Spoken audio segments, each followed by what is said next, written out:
오늘은 전도서 1장 8절에서 18절의 말씀을 가지고 지혜도 많으면 번뇌도 많으니 라는 제목으로 하나님 말씀의 은혜를 나누도록 하겠습니다. 우리가 전도서의 말씀을 지난주부터 나누고 있습니다. 좀 어렵게 느껴질 수가 있어요. 첫 부분은 그럴 수 있지만, 왜냐하면 우리가 좀 더 힘을 내자, 봄의 기운처럼 새싹이 돋아나듯이 꽃이 피듯이 우리 한번 활력을 되찾아보자, 서로 힘내자, 지화하자 막 이렇게 하잖아요. 아자아자 막 하지 않습니까? 그런데 거기다 대고 전도서의 1장 2절은 뭐라고 그래요? 모든 것이 헛되도다. 뭔가를 쫙 기운을 빼고 맥이 빠지게 만들고 힘이 빠지게 만들죠. 특히 젊은 사람들에게 전도서의 말씀이 참 어떻게 보면 이런 말씀이 있나 싶을 정도의 느낌도 받을 수 있습니다. 그런데 전도서의 말씀을 젊은 날에 이해하게 되고, 또 그럼으로써 무가치한 것을 전전긍긍하면서 쫓기보다는, 가치 없는 것을 더 쌓으려고 애쓰기보다는 정말 소중한 것을 붙들기 위해서 그것이 무엇인지를 바로 알 수 있는 말씀이 바로 전도서의 말씀입니다. 여러분, 늘 반복하는 삶이죠. 아침, 점심, 저녁, 또 월, 화, 수, 목, 금, 토, 일, 1월, 2월, 3월, 봄, 여름, 가을, 겨울, 해마다 반복됩니다. 사순절도 또 돌아오죠. 그러나 여러분, 이 반복되는 것 같지만 그것이 늘 새로운 겁니다. 한자 중에 새로운 신자가 있지 않습니까, 여러분? 새로운 신자의 왼쪽 편은 설립자 밑에 나무 목자가 있죠. 그리고 오른쪽에 뭐가 있어요? 도끼 근자가 있습니다. 이게 말 그대로 그림을 상상해 보면 나무가 있는데 그 옆에 뭐가 있는 거예요? 도끼가 있는 거예요. 그래서 도끼로 나무를 베는 모습이죠. 그래서 그것을 다듬어가는 것이 새로운 겁니다. 새롭다고 하는 것은 여러분 늘 아픔이 있어요. 그것을 깎아내고 찍어내야 되거든요. 무언가를 새롭게 이해하고 새로운 마음을 갖고 새로운 인생을 펼치기 위해서는 이전에 굳어버린 생각, 낡은 습관들을 다시 도끼로 잘라내듯이 끊어내는 아픔이 있어야 됩니다. 여러분, 성경을 읽는다는 것, 우리가 하나님의 말씀을 계속해서 읽는다는 것은 바로 이런 의미예요. 그냥 내가 이미 알고 있고 내가 옳다고 믿는 것을 더 확고하게 믿고 내 의견을 굳히기 위해서 성경의 말씀을 읽는 게 아니라, 내가 미처 알지 못했던 것, 때로는 낡아버리고 굳어져 버린 나의 관습들을 하나님의 말씀을 읽음으로써, 도끼질을 함으로써 여러분 잘못된 것은 찍어내고 새로운 것으로 나를 다듬어가는 것이 하나님의 말씀을 읽는 것이죠. 자, 전도서 1장 2절 말 그대로 대표적인 말씀인 1장 2절의 말씀을 한 번 더 읽어볼까요? 전도자가 이르되 헛되고 헛되며 헛되고 헛되니 모든 것이 헛되도다. 아멘. 세상의 모든 것이 헛되다. 돌고 도는 거지. 앞서 말씀드린 대로 월화수목 금토일, 오늘 주일이니까 내일 또 월요일 오는 거고, 그러면 직장 다니시는 분은 또 신나는 마음으로 아침부터 룰루랄라 콧노래를 부르면서 직장에 나가시는 거고, 물론 그런 일은 없습니다만 그런 거고, 또 아이들 뒷바라지 해야 되고, 여러 가지 반복되는 일들이 있는 것 같죠. 사사기의 말씀처럼 하나님 앞에 이스라엘 백성이 악을 행하면 하나님은 그 죄에 대해서 징계하시고, 그 징계가 무겁고 힘들다 보니까 이스라엘 백성들이 못 살겠습니다 하고 또 하나님께 부르짖으며, 긍휼이 많으신 하나님은 자비로우셔서 사사라는 구원의 손길을 보내셔서 그들을 구원하시고, 그러면 그들의 삶 속에 평화가 찾아오죠. 그러면 평화로 쭉 가면 되는데 또 어떻게 돼요? 다시 하나님 앞에 악행을 행하는, 이것이 반복되는 순환하는 삶을 살아갑니다. 또 때로는 우리의 삶이 처음이 있으면 끝이 있듯이, 계시록의 말씀처럼 알파가 있으면 오메가가 있듯이, 세상에 창조가 있으면 종말이 있듯이, 마치 종말을 향해 가는 직선을 향해서 결승점을 향해서 뜀박질하는 그런 것처럼 느낄 때도 있습니다. 여러분의 인생, 역사라는 거창한 말도 있습니다.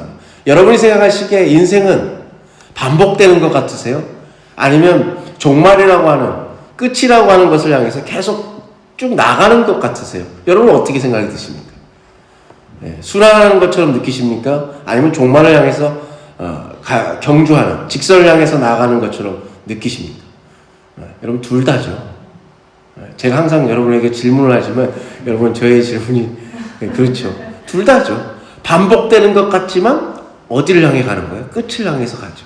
그것이 때로는 종말이라고 할 수도 있고 어떤 목적이라고도 할 수 있습니다. 즉 나선형처럼 스프링처럼 도는 것 같지만 계속 반복되는 것 같지만 어디를 향해서 끊임없이 나아가고 있는 것이죠. 그래서 여러분 인간의 역사는 어떤 학자는 뭐라고 그러냐면 공감의 확대 과정이라고 했어요. 공감하는 것이 점점점 넓어지는 것이 인간의 역사라는 거죠. 옛날에는 여러분 오늘날처럼 전쟁이 없었습니까? 있었습니다. 여러분 인도라는 나라가 있잖아요. 인도가 있으면 인도의 왼편 지도를 보면 왼편에 파키스탄 나라가 있어요. 그리고 오른쪽에는 방글라데시아라는 나라가 있습니다. 여러분 원래 파키스탄과 방글라데시, 인도는 다 같은 나라였어요. 근데 다 인도였어요. 근데 영국이 190년 동안 통치를 하면서 어떻게 해요? 갈라치기를 하죠. 갈라치기를 합니다. 어떻게 갈라치기를 해요? 옛날에 무굴 제국 때 지배 계층이 이슬람교도예요. 소수의 이슬람교인들이었고 대부분의 피지배 계층이 바로 힌두교들이었거든요. 이것을 교묘하게 영국인들이 이용을 해요. 그래서 나중에 이슬람을 믿는 사람들이 파키스탄으로 모이게 되고 힌두교, 오늘날의 인도가 되죠. 원래 같은 나라였어요. 근데 하루아침에 왼수가 되죠. 그리고 여러분 원래 방글라데시아는 동파키스탄이었어요. 인도를 가운데 두고 똑같은 나라였어요. 그리고 인구도 동파키스탄이 방글라데시아 훨씬 많았어요. 그런데 어떻게 돼요? 파키스탄의 모든 원조와 물자와 권력의 핵심이 거기 있어요. 그래서 나중에 우리처럼 태풍의 피해를 받았을 때 헬기 한 대만 보내요. 태풍이 닥쳤는데 구조하는 헬기를 몇 대를 보냈다고요? 한 대를 보내요. 근데 나중에 이들이 인구가 훨씬 많다고 그랬잖아요. 그래서 반발을 하게 되니까 나중에 여러분 수백 대의 전투기와 군인들을 보내서 그들을 300만 명을 학살합니다. 여러분 이런 역사가 끊임없이 일어나요. 여러분 별로 안 됐어요. 근데 그때 우리가 그 사정을 몰랐단 말이에요. 오늘날처럼 실시간으로 인터넷과 뉴스를 통해서 저 지구 반대편에 여러분 또다시 테러가 일어나고 전쟁이 일어나고 학살이 일어나고 빈민이 발생하고 여러분 기아로 사람들이 죽어나가는 소식을 우리가 몰랐다니까요. 거기에 왜요? 나부터도 힘들었거든요. 우리도 그 시절 너무 먹고 살기 힘들었잖아요. 근데 인간의 역사가 발전하면 어떻게 된다고요? 그것을 나 몰라라 하지 않고 공감이 확대된단 말이죠. 너도 없고 나도 없는 게 아니라 너의 고통이 나의 고통이고 그리고 우리가 거기에 조금 더 마음을 보태기도 하고 그들을 위해서 기도하기도 한다는 겁니다. 때로는 우리의 삶이 뒤로 물러나 후퇴하는 것처럼 보이지만 다시 앞을 향해서 나아가기도 한다는 말씀입니다. 자, 오늘 본문 1장 8절의 말씀 한번 읽어볼까요? 1장 8절의 말씀을 함께 읽어보겠습니다. 모든 만물이 피곤하다는 것을 사람이 말로 다 할 수는 없나니 눈은 보아도 족함이 없고 귀는 들어도 가득 차지 아니하도다. 아멘. 만물이 뭐하다고요? 피곤합니다. 여러분 월요일 되시면 특별히 직장 다니시는 분들은 굉장히 피곤하시잖아요. 월요병이라는 말이 있을 정도로 인간은 끊임없이 세상은 변하죠. 그 변화에 노출되어 있어요. 그 변화를 고스란히 맞이한단 말이죠. 그러다 보니까 사람은 피곤할 수밖에 없습니다. 여러분에게 질문을 또 하나 드리겠습니다. 여러분 우리가 피곤할 때는 어떻게 해야 될까요? 무엇을 해야 될까요? 피곤할 때는 쉬어야 됩니다. 한번 따라해볼까요? 피곤할 때는 쉬어야 합니다. 너무 피곤하면 누워서라도 쉬어야 됩니다. 이것은 아무것도 하지 않는 거예요. 요즘 용어로 말하면 한 글자로 멍하는 겁니다. 멍을 때린다라고 얘기합니다. 아무것도 하지 않는 거예요. 근데 그것만으로는 피로가 다 풀리지 않습니다. 만물이 피곤하다는 말 속에 담긴 뜻은 이 세상의 모든 변화에 우리가 고스란히 노출되어 있다는 겁니다. 그래서 우리는 때때로 삶이 늘 변하기 때문에 변하지 않는 것을 찾기 시작해요. 그리워합니다. 대표적인 게 뭘까요? 바로 고향입니다. 여러분 고향이라는 시가 있어요. 김준태라는 시인. 그의 고향이라는 시 한번 읽어볼까요? 고향에서 눈 감고 뛰어도 자빠지거나 넘어질 때 흙과 풀이 안아준다. 아멘 할 뻔했습니다. 여러분 인간은 변화되는데 변화되면 피곤함을 느껴요. 그러다 보니까 변하지 않는 것을 그리워하는데 그 중에 대표적인 게 뭐라고요? 고향이에요. 그래서 우리가 차가 막히고 그렇게 어려운데도 명절이 되면 길을 쓰고 어딜 가는 거예요? 고향에 가는 거죠. 고향은 저만치 있는데 고향에 내가 그냥 고향을 그리워하고 생각하는 것만으로도 마음에 피곤한 삶을 살아가는 우리의 일상 가운데 때로는 위로와 위안이 되는 거죠. 여러분, 우리의 영원한 고향은 성경에 어디라고 합니까? 여러분, 우리의 영원한 천국 뭐 이렇게 얘기하지만 여러분, 인간의 영원한 고향은 어딜까요? 그냥 교회니까 천국이 아니라 그냥 여러분이 생각하실 때 우리 한 인간으로 이 세상에 태어나서 우리의 영원한 고향은 어딜까요? 남자든 여자든 어머니죠. 그래서 여러분, 세상에서 검색을 하면 가장 사람들이 단어 중에 그게 영어든 한국어든 프랑스어든 일본어든 중국어든 그들이 가장 사랑하는 단어, 귀하게 여기는 단어가 바로 마더, 어머니입니다. 어머니라는 단어 속에는 내가 그 단어를 떠올리고 말하는 순간 거기에 뭔가 모를 여러분 그리움이 피어나고 솟아납니다. 그래, 내가 이렇게 살면 안 되지. 어머니는 늘 고향처럼 그곳에서 나를 변함없이 품어주고 나를 받아주고 모든 것을 용납하고 때로는 전화기 너머의 그 음성 하나로도 나의 모든 것을 알아내는 그 어머니. 여러분, 어머니만 그러겠습니까? 아버지들도 들으면 섭섭하잖아요.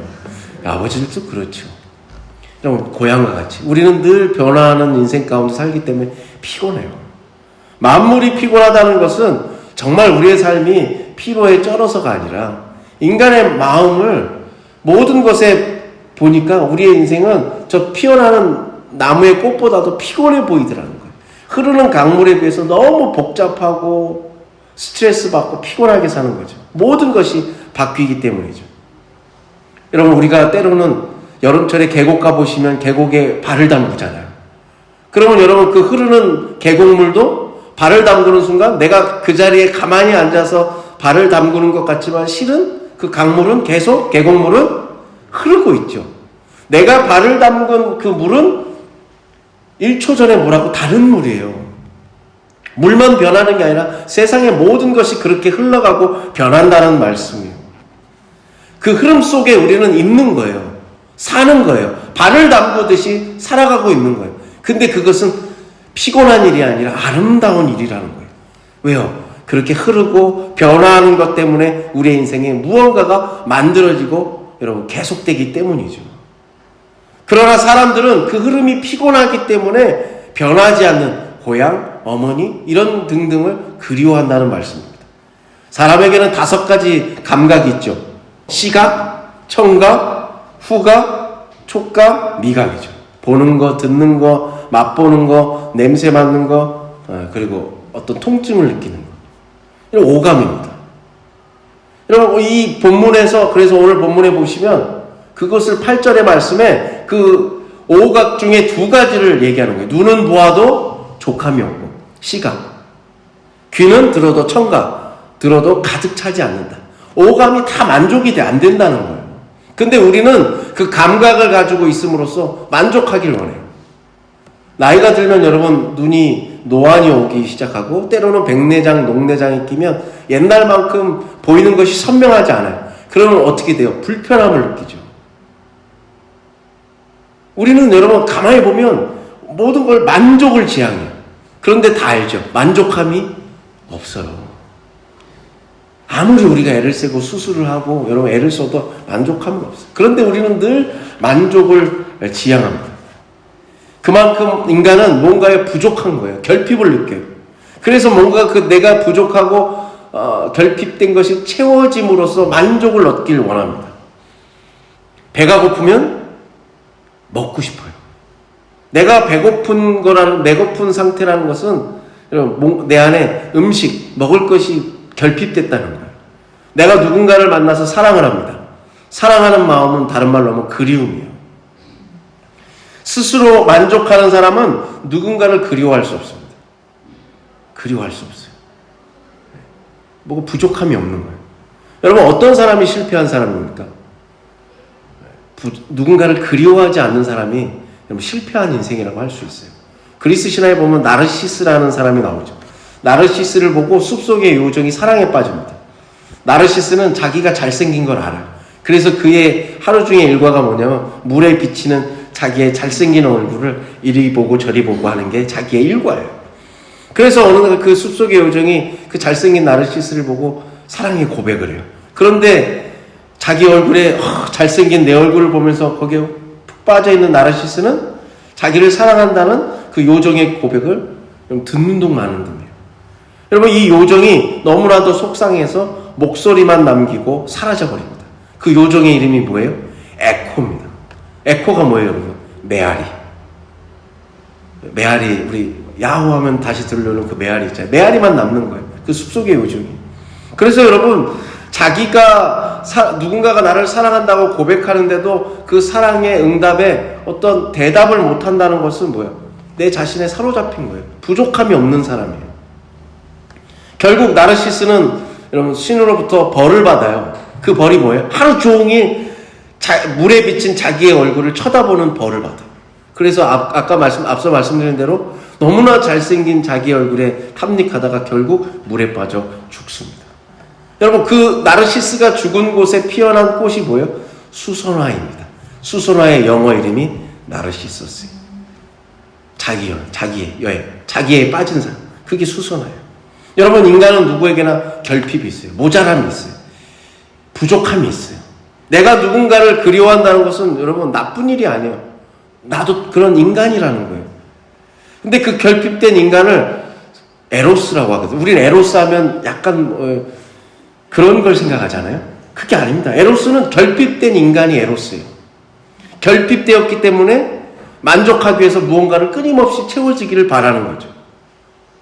여러분, 에로스의 이름도 여러분 나중에 보시면 신들의 그리스 신화에 나오죠. 그 에로스의 아버지가 풍요의 신이었고 어머니가 가난의 신이었어요. 그러니까 에로스, 즉 부족한 인간의 모습 속에는 늘 어쩔 때는 만족이 있는 거고 어쩔 때는 어머니 가난의 여신처럼 결핍을 늘 갖고 살아가는 거죠. 우리의 인간의 삶에는 모든 것이 있어요. 여러분, 누구든지 부족하기 때문에 만족을 쫓습니다. 만족을 바랍니다. 그것을 우리는 다른 말로 욕구라고 합니다. 여러분, 욕구가 나쁜 게 아니에요. 그런데 오늘 전도서는 뭐라고 하는 거예요? 그러나 인간의 욕구는 채워질 수 없다는 거예요. 욕구가 나쁜 게 아니라 그 욕구는 다 채워지지 않는다는 거예요. 눈으로 봐도 족함이 없고 귀로 들어도 만족하지 않는다는 거예요. 어떤 것으로도 부족한 것을 채우려고 해도 가득 채워지지 않는다는 사실입니다. 이게 사람이라는 거예요. 전도서가 우리에게 사람은 그런 존재라는 것을 오늘 본문에서 이야기하는 겁니다. 배가 조금 덜 차면 여러분 어떻게 하면 돼요? 좀 더 먹으면 돼요. 근데 계속 배가 부른데도 더 먹어 하면 안 들어가지죠. 물도 마찬가지예요. 목말라요. 그럼 물을 마시면 돼요. 그런데 이미 갈증이 해결됐는데도 불구하고 계속 마시라 그러면 안 들어가죠. 인간의 마음속에 있는 결핍은 끊임없이 채워지지 않습니다. 그것을 우리가 깨닫자는 거예요. 그게 인간이라는 거예요. 우린 다 결핍이 있어요. 부족함이 있어요. 연약함이 있어요. 그리고 그것을 채우기 위해서 만족을 쫓아요. 그게 나쁜 게 아니에요. 욕구가 있어요. 그러나 그것은 다 채워지지 않는다는 사실을 우리가 알고 시작하자는 거예요. 자, 9절의 말씀 이어서 읽어볼까요? 1장 9절입니다. 이미 있던 것이 후에 다시 있겠고 이미 한 일을 후에 다시 할지라. 해 아래는 새 것이 없나니. 아멘. 해 아래는 뭐가 없습니까? 새 것이 없습니다. 여러분, 미래라고 하는 것은 전적으로 100% 새로운 것이 아니라 과거에 경험했던 일들이 더해지고 약간 바뀌고 다른 것과 조합하면서 소위 편집되면서 그 과거가 반복되죠. 복고라는 말이 있잖아요. 우리 패션에도 복고 있지 않습니까? 저는 안 입어봤습니다만 여러분 젊은 시절에 나팔바지 입어보신 분 계시죠? 나팔바지도 여러분 또 얼마 전에 유행을 했단 말이에요. 근데 여러분, 만족을 모르는 인간은 계속해서 그 부족함과 결핍을 채우기 위해서 새로운 것을 갈망합니다. 이것을 네 글자로 뭐라고 그러냐면 신상욕구라고 그러더라고요. 한번 따라해볼까요? 신상욕구. 신상욕구. 네, 신제품, 새로 나온 물건을 구매해서 채우려고 하는 거. 이게 이번에 나온 신상이야. 있잖아요. 그런데 여러분 신상을 사도 잠깐일 뿐이죠. 여러분 왜요? 또 다른 신상이 나오기 때문이죠. 반복됩니다. 그러다 보니까 그 만족하면은 굴레가 계속 있어요. 결핍이 계속 나올 수밖에 없어요. 세상을 살면서 해 안에 새 것이 없는데 우리가 어떻게 인생을 여러분 의미 있게 살 수 있을까? 그것을 한번 고민해 보자는 거예요. 전도서의 말씀은 우리에게 모든 것이 헛되니까, 모든 것이 결핍이 있고 내가 부족하니까 그것을 채우려고 해도 채워지지 않으니까 야, 될 대로 되라. 그냥 살자가 아니라 그거 인정하고 그럼 이제 우리가 좀 더 의미 있는 인생을 살기 위해서는 어떻게 해야 되냐를 다시 생각해 보자는 겁니다. 자, 10절과 11절의 말씀 한번 읽어볼까요? 전도서 1장 10절과 11절의 말씀입니다. 무엇을 가리켜 이르기를 보라 이것이 새 것이라 할 것이 있으랴? 우리가 있기 오래전 세대들에도 이미 있었느니라. 이전 세대들이 기억됨이 없으니 장래 세대도 그 후 세대들과 함께 기억됨이 없으리라. 아멘. 신제품은 계속해서 나오고 세상은 새로운 세상으로 발전합니다. 여러분 휴대폰 기억나십니까? 예전에 처음 여러분 어떤 휴대폰 쓰셨어요? 네? 응답하라 본부 뭐 이런 거 쓰셨잖아요. 어디선 전화해도 걸리는 땡 애니 땡 뭐 이런 거 쓰시고 하셨잖아요. 그죠? 그때는 막 이렇게 뚜껑 덮었다 닫았다도 있었고, 그리고 2G 폰이었다가 3G 폰이었다가 4G였다가 지금은 5G 계속해서 나오고, 그죠? 은하수가 20대에서 21, 23, 24, 25까지 나오잖아요. 그죠? 내 전화가 계속해서 나오지 않습니까? 여러분 세상은 계속 바뀌어요. 그런데 완전히 달라진 건 아니고 조금씩 변하는 거죠. 우리의 정말 중요한 인생의 것들은 이미 예전에 다 있어요. 예수님의 시대 이전에. 그래서 여러분 어떤 철학자는 뭐라고 하냐면 기원전 8세기 이사야가 활동했던 그 시대로부터 2세기까지 약 600년의 시대에 이미 세상에 위대한 사람들은 다 태어나고 위대한 정신들은 그때 다 만들어졌다고 얘기하거든요. 여러분 위대한 정신사는 이미 다 있어요. 그것이 새롭게 서로 맞춰지고 조합되고 할 뿐이에요. 전도서를 제외한 성경은 근데 성경 66권 중에 전도서만 빼고 나머지 성경은 우리에게 끊임없이 새로운 것에 대해서 이야기합니다. 자, 이사야 43장의 말씀 한번 읽어볼까요? 이사야 43장 19절의 말씀이요. 보라 내가 새 일을 행하리니 이제 나타날 것이라 너희가 그것을 알지 못하겠느냐? 반드시 내가 광야의 길을 사막에 강을 내리라. 아멘. 새 일을 하나님께서 새 일을 행하세요. 새 것을 얘기한단 말이죠. 또 하나만 찾아볼까요? 예레미야 31장 31절에도 이번에는 하나님이 새 일을 시작하신다고 얘기해요. 한번 읽어볼까요? 여호와의 말씀이니라. 보라 날이 이르니 내가 이스라엘 집과 유다 집에 새 언약을 맺으리라. 아멘. 새로운 것을 얘기합니다. 근데 여러분 오늘 본문 전도서의 전도자는 뭐라고 그래요? 새로운 거 좋다. 그러나 옛날에 해 아래 새 것이 없다. 이미 있었다는 거라는 거죠. 약간만 바뀌었을 뿐이라는 거예요. 사람들은 뭘 두려워하냐면 내가 신상을 안 갖는 걸 두려워하는 게 아니라 나라는 존재가 왜 자꾸 신상을 쫓을까요? 유행을 민감하게 우리가 대할까요? 뭔가를 끊임없이 배우려고 할까요? 그 마음 깊은 곳에는 나라는 존재가 다른 사람들로부터 잊혀지는 것을 두려워하기 때문입니다. 내가 잊혀지는 것을 두려워해요. 내가 다른 사람들로부터 잊혀지는 것을 싫어해요. 인기를 많이 얻었던 사람들, 여러분 우리 그런 사람들 있잖아요. 그런 사람들이 왜 하루아침에 나락으로 떨어지는 줄 아세요? 그 인기 때문이에요. 인기 때문에 자기가 환호를 얻고 영예를 얻었고 수많은 부를 축적했지만 그 인기가 떨어지는 순간 자기의 모든 것을 내려놓기 때문이죠. 선거에 출마하는 사람들 있잖아요. 그들이 뭘 제일 힘들어하는 줄 아세요, 여러분? 낙선을 힘들어해요. 근데 또 나와요. 여러분 사람이 그래요. 우리 사는 게 다 그렇습니다. 저마다 다를 뿐이에요. 내가 기억되지 않는 걸 두려워해요.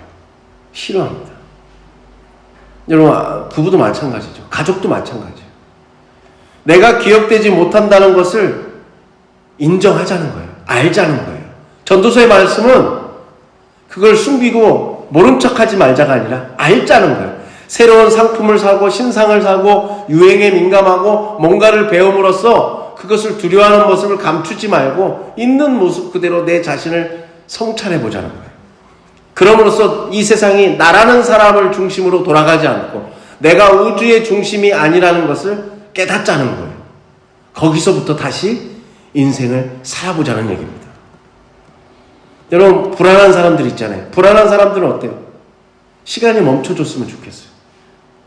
기억되지 않기 때문이죠. 파우스트라는 그 괴테의 책에 보면 파우스트가 박사예요. 이 박사가 악마와 거래를 하죠. 뭐라고 얘기해? 악마가 내가 너 하는 거 다 도와줄게. 파우스트 박사가 하는 걸 다 도와줍니다. 그래서 다 도와줘요. 그런데 딱 하나 조건이 있어요. 그게 뭐예요? 야, 이 순간이 너무 아름다워. 이걸 말하는 순간 네 영혼을 가져가겠다고 계약을 맺어요. 파우스트 박사가 악마의 도움으로 하는 일이 족족 잘 됩니다. 그런데 어느 순간 이 박사의 입에서 뭔 말이 나와요? 야, 이 순간이 너무 아름다워. 그 순간 이 악마가 뭘 가져가 버려요? 그 파우스트의 영혼을 가져가 버리죠. 그럼 우리의 인생이 그렇다는 거예요. 우리의 인생이 하루아침에 그렇게 나락으로 떨어진다는 말씀이죠. 우리가 살아가면서 인기에 연연하지 말고 내가 세상의 중심이 아니라는 사실을 알아차리자는 거예요. 새로운 것이 무엇이 있겠냐고 생각하면서 한번 나를 되돌아보면서 살아보자는 얘기입니다. 그러면 여러분, 모든 것이 부질없다는 얘기일까요? 헛되다는 얘기일까요? 전도자가 전도서의 말씀을 통해서 우리에게 당부하는 말씀은 과거의 기억에 얽매이지 말자는 겁니다. 한번 따라해볼까요? 과거의 기억에 얽매이지 말자. 과거의 기억에 얽매이지 말자. 불확실한 미래에 불안해하지 말자. 불확실한 미래에 불안해하지 말자. 오늘을 어떻게 살지를 고민해보자. 오늘 어떻게 살지 고민해보자. 어떻게 하죠? 과거에 얽매이지 말자는 거예요. 불확실한 미래를 놓고 벌어지지 않을 이렇게 되면 어떡하지? 내일 저렇게 되면 어떡하지? 여러분, 우리 그 얼마나 다른 하나님의 은혜, 감사는 땡겨 쓰지 않지만 우리가 뭘 땡겨 써요? 근심과 걱정과 스트레스, 불안은 매일매일 한도 초과로 땡겨 쓰잖아요. 이런 불확실한 미래를 대해서 불안해하지 말잖아요. 그냥 다만 선물로 주어진 오늘이라는 시간을 어떻게 살지를 고민해보자는 거예요. 그게 전도서의 말씀의 방향입니다. 12절 13절의 말씀 이어서 읽어볼게요. 나 전도자는 예루살렘에서 이스라엘 왕이 되어 마음을 다하며 지혜를 써서 하늘 아래서 행하는 모든 일을 연구하며 살핀즉 이는 괴로운 것이니 하나님이 인생들에게 주사 수고하게 하신 것이라. 아멘. 여기서 나오는 왕, 자기에게 힘과 권력이 주어졌는데 그 힘과 권력을 자신의 권력을 위해서 쓰지 않고 자신의 영단을 위해서 쓰지 않고 뭐를 위해서 써요? 세상에 마음을 다해서 지혜를 써서 하늘 아래에서 벌어지는 일들을 이해하는 데 자신의 힘과 권력을 썼다는 거예요. 대단한 왕이죠. 세상에서 벌어지는 모든 일을 이해해 보려고 힘도 쓰고 지혜도 쓰고 권력도 썼다는 거예요. 마음을 다하다. 마음이라고 하는 이 단어는 심장이라는 뜻도 갖고 있어요. 정신. 똑같은 말이죠. 내 심장을 다해서 하늘 아래 이 세상에서 벌어지는 일들을 이해하려고 했다는 거예요. 뭐까지 써서? 지혜까지 써서. 지혜는 뭐예요? 인간이 가지고 있는 기술, 술자 들어가는 거 있잖아요. 예술, 재능. 여러분, 이런 모든 것을 다 써서 내가 세상에 벌어지는 일들을 다 이해하려고 애썼다는 거예요. 그런데 어떻게 돼요? 안 됐다는 거예요. 다 알 수 없더라는 거예요. 이스라엘 왕이 그 일을 하기 위해서 정말 모든 것을 부단히 애를 썼어요. 쏟아냈어요. 그 나름 인생 공부 끝에 그가 깨달은 건 뭐예요? 이는 괴로운 것이니 하나님이 인생들에게 주사 수고하게 하신 것이라. 아멘.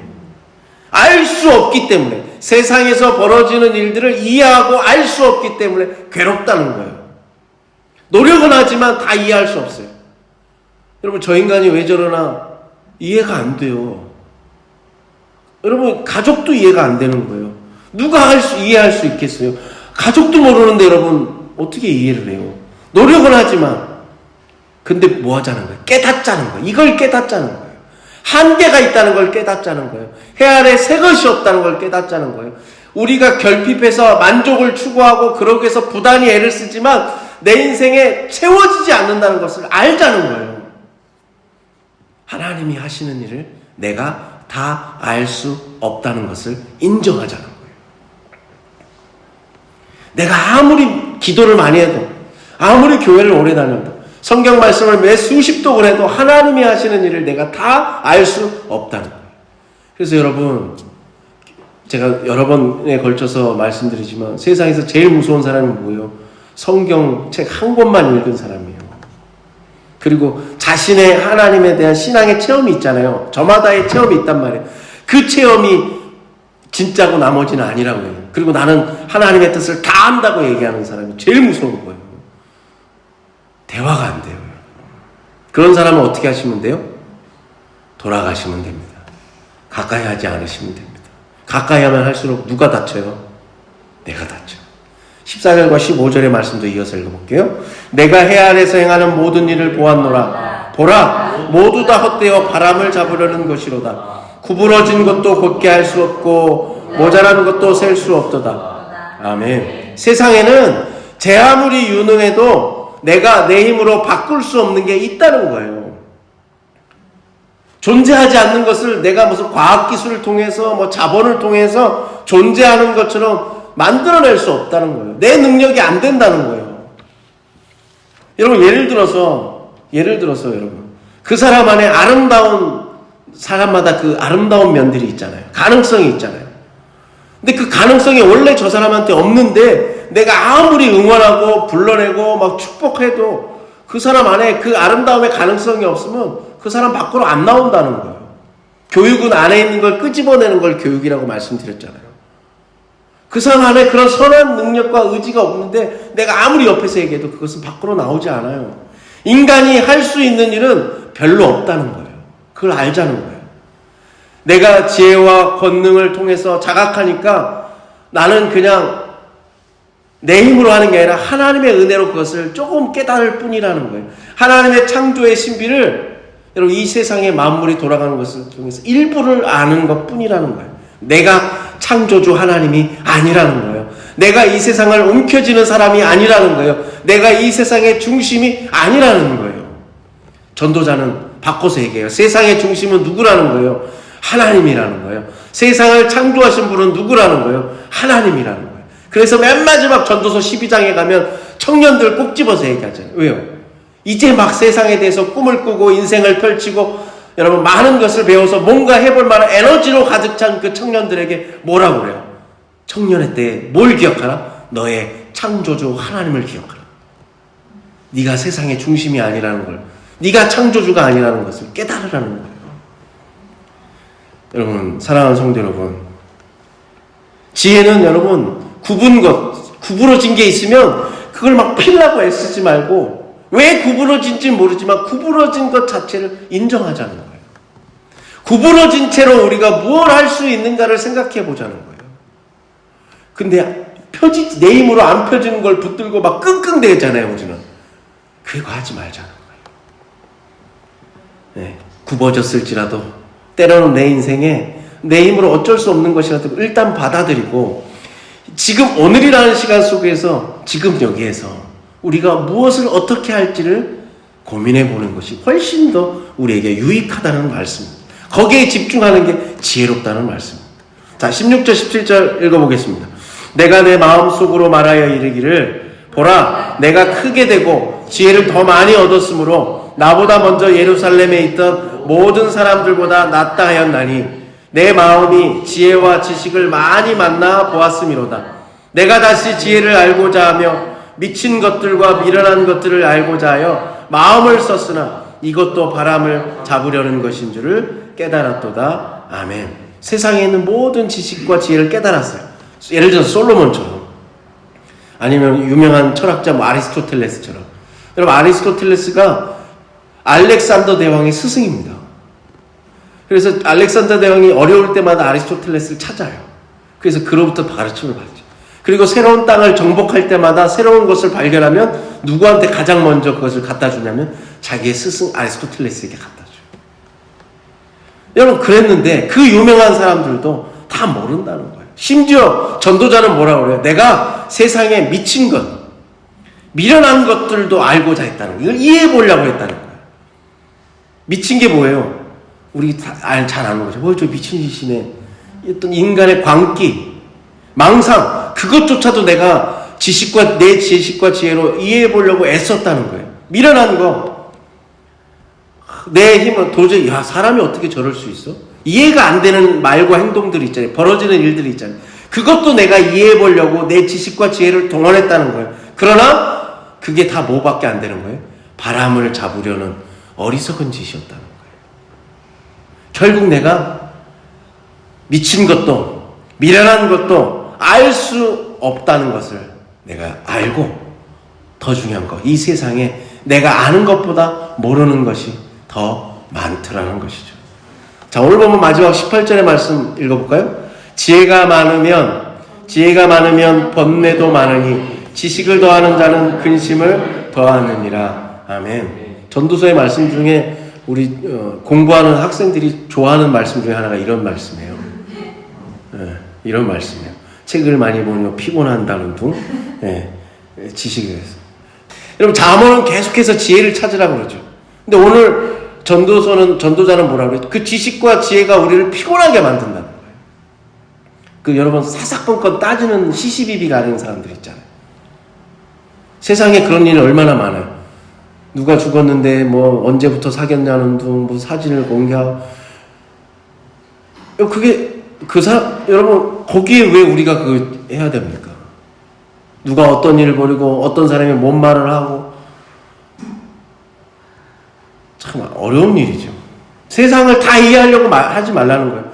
세상에 이해할 수 없는 미친 짓, 미련한 짓이 많다는 거예요. 그거를 조금 안다고 해서 나는 똑똑한 사람이야. 그거 헛된 자부심이라는 거예요.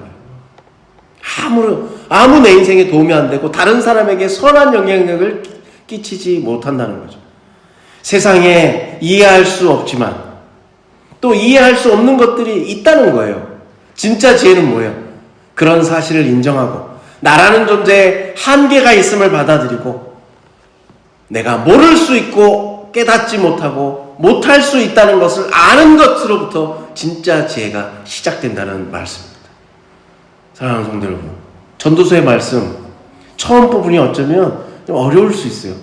그러나 앞서 말씀드린 대로 과거에 얽매이지 말고, 불확실한 미래 때문에 불안해하지 말고, 오늘이라는 시간, 그리고 지금 내 옆에 있는 사람들에게 더 집중하고 사랑하고 하나님의 말씀을 귀히 여기면 거기서부터 우리의 인생은 헛된 인생이 아니라 정말로 소중한 가치가 있고 아름다운 인생이 될 거라는 여러분 사실입니다.